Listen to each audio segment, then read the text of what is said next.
First one here is from 1987, and if you may notice, the person on this is Naomi Campbell. Now, Naomi Campbell was only probably just done modelling for about a year, so this was probably one of her first ever issues of being on the front cover of Vogue. Now, this picture here, there is nothing on this cover telling you who this is. It's got night attractions, nothing specific. There's actually not even an article talking with Naomi.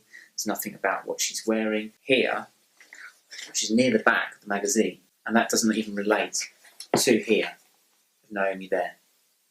It just shows you how the industry in general has a preference towards this ideal, which is stereotyped completely.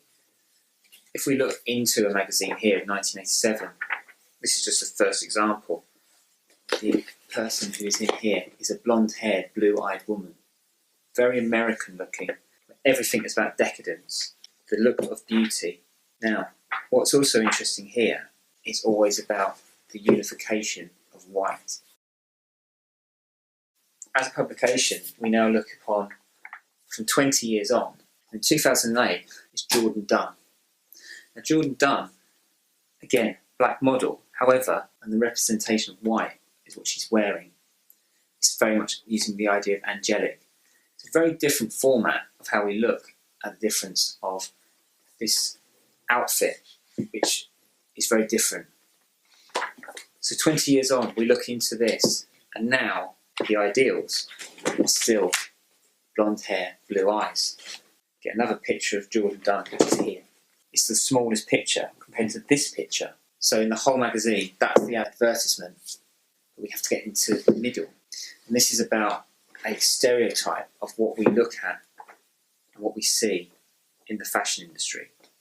Now, again, the only other article featuring a black model right at the back, Grace Jones.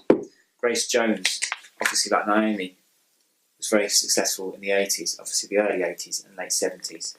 But the actual format here is right at the back. It's so difficult to even find the page.